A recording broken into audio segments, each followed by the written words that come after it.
Welcome to my channel chemistry with Uma Malik. Hello everyone. इससे पहले वाले टॉपिक में हमने किया था सिग्निफिकेंट फिगर कैसे निकालते हैं जब आपका एडिशन और सब्ट्रैक्शन दिया हो। आज हम देखेंगे कि सिग्निफिकेंट फिगर अगर मल्टीप्लिकेशन और डिवीज़न दिया हुआ हो तो कैसे निकालते हैं। अब देखिए, आपको ये डिजिट दी हुई हैं 6.4 इंटू 0.2। जब आप इनको मल्टीप्लाई करते हो तो आपका आंसर आएगा 1.28। क्या आंसर आएगा? 1.28। ये आप लोगों का एक्चुअल आंसर है। रिपोर्टेड आंसर कैसे निकालेंगे? तो देखो, जब हम एडिशन और सब्ट्रैक्शन कर रहे थे तो उसमें आपने चेक किया था डेसिमल के बाद आपकी जिसमें लिस्ट प्रिसाइज सिग्निफिकेंट नंबर हैं उतना ही आपका आंसर में आएगा। यहाँ पे हम क्या चेक करेंगे कि आपका टोटल पूरी डिजिट में हम चेक करेंगे, डेसिमल के बाद का नहीं देखेंगे, पूरी डिजिट में। तो यहाँ देखो, आपके दो सिग्निफिकेंट फिगर हैं।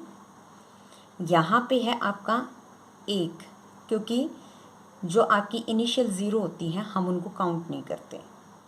तो यानी कि जो आपका आंसर रिपोर्टेड होगा उसमें भी आपका कितने सिग्निफिकेंट फिगर होंगे?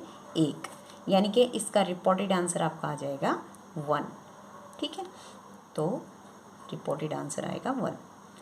इसमें देखो, अगर हम इसको मल्टीप्लाई करेंगे तो इसका आंसर आएगा 12.15 समथिंग आ जाएगा। ठीक है, तो इसमें भी हम ऐसे ही चेक करेंगे। तो यहाँ पे देखिए, आपके 1 2 3 4 सिग्निफिकेंट फिगर हैं और इसमें कितने हैं? 2। तो जो आपका आंसर आएगा उसमें भी आपके कितने सिग्निफिकेंट फिगर आ जाएंगे? 2।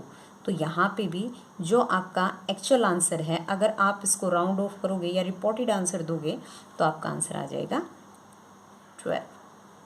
क्लियर? इसमें देखो, 5.7 इंटू 10 की पावर 6 दिया हुआ है और इसको मल्टीप्लाई किया है 4.2 इंटू 10 की पावर 5 से। जब हम इसको मल्टीप्लाई करते हैं तो हमारा आंसर ये आ जाएगा। अब आपको पता है 10 की जितनी भी पावर होती हैं वो हमारी इनसिग्निफिकेंट हो जाती है, उसको हम सिग्निफिकेंट फिगर में काउंट नहीं करेंगे। ठीक है, और दोनों में जो हमारे बाकी सिग्निफिकेंट फिगर हैं, यहाँ पे भी 2 हैं और यहाँ पे भी 2 हैं, तो आंसर में भी हमारे कितने आएंगे? 2 आएंगे। तो यहाँ पे जो हमारा रिपोर्टेड आंसर आएगा वो कितना आ जाएगा? 23। क्लियर? तो ये तो था मल्टीप्लिकेशन का। अब देख लेते हैं डिवीज़न का। तो डिवीज़न में देखो, ये दिया हुआ है 36.48 और इसको डिवाइड किया है 12 से। जब हम इसको 12 से इसको डिवाइड करेंगे तो आपके पास आ जाएगा 3.04। इतना ही आएगा ना, 3.04। ठीक है, तो अब आपने सेम वैसे ही इसमें भी सिग्निफिकेंट फिगर काउंट करने हैं। तो आप यहाँ पे भी बिल्कुल वैसे ही देखिए, जो आपकी लिस्ट प्रिसाइज टर्म है, जितने उसमें सिग्निफिकेंट फिगर हैं उतने ही आपके आंसर में हो जाएंगे। तो यहाँ पे इसमें आपकी 4 सिग्निफिकेंट फिगर हैं, यहाँ पे आपके 2 हैं, तो आंसर में भी आपके क्या आ जाएंगे? 2। तो रिपोर्टेड आंसर या राउंड ऑफ आंसर आपका आ जाएगा 3.0। क्लियर? इसके बाद नेक्स्ट दिया हुआ है 0.46 और इसको हमने डिवाइड किया है 15.734 से। क्लियर? तो इसका आंसर आपका आएगा 0.02923 या 7 के अराउंड आएगा। आप एक बार इसको चेक कर लेना। ठीक है, तो इसमें सिग्निफिकेंट फिगर हम कैसे निकाल लेंगे? अब यहाँ पे देखो, आप 1 2 3 4 और 5 और यहाँ पे कितने हैं? 2। तो ये लिस्ट प्रिसाइज आपकी टर्म है, इसके अकॉर्डिंग ही आपके सिग्निफिकेंट फिगर आएंगे। तो आप इसको लिखोगे 0.02। अब देखो, इनिशियल 0 हमारी इनसिग्निफिकेंट होती है तो हम इनको काउंट नहीं करेंगे।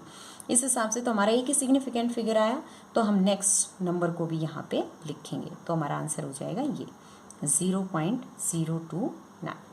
क्लियर? अच्छा, कई बार एक क्वेश्चन आता है, ये मैं और डिस्कस करना चाहूँगी आप लोगों के साथ। What is the difference between 5.0 gram and 5.00 ग्राम? तो देखो, आप लोगों को देखने में ये दोनों टर्म बिल्कुल सेम लगेंगी, लेकिन साइंटिफिकली इन दोनों में बहुत डिफरेंस है। क्या डिफरेंस है? आप क्या बताओगे कि डेसिमल के बाद जिसमें जितनी ज़्यादा नंबर होते हैं, जितने ज़्यादा डिजिट होते हैं, वो नंबर आपका उतना ही प्रिसाइज रहेगा। तो यहाँ पे आप क्या लिखोगे? 5.00 gram is more precise as compare to 5.0 gram. Clear? तो ये आपका ज़्यादा प्रिसाइज नंबर होगा और ये आपका कम प्रिसाइज है, लेस प्रिसाइज है। तो ये है इन दोनों में डिफरेंस। ठीक है। एक आपको मल्टीप्लिकेशन और एडिशन में कन्फ्यूज़न ना हो तो उसके लिए दोनों की सेम डिजिट से मैं आपको एक क्वेश्चन समझाना चाह रही हूँ, आप उसको थोड़ा ध्यान से देखना।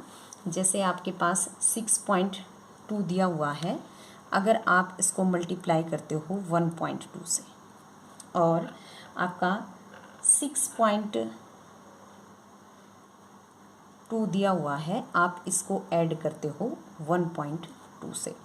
ठीक है। तो अगर आप इसको मल्टीप्लाई करोगे तो आपका आंसर कितना आएगा? 7.44। ठीक है। और अगर आप इसको ऐड करते हो तो आपका आंसर आएगा 7.4। ठीक। तो आप इसमें चेक करोगे कि आपकी लिस्ट प्रिसाइज टर्म, अब यहाँ पे आप देखिए इसमें भी आपके 2 नंबर हैं और यहाँ पे भी आपके 2 नंबर हैं।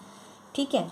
और जब भी आप मल्टीप्लिकेशन और एडिशन, मल्टीप्लिकेशन या डिवीज़न करते हैं तो आप टोटल टर्म में सिग्निफिकेंट फिगर काउंट करते हैं, तो आपका आंसर यहाँ पे क्या आ जाएगा? 7.4। ठीक है।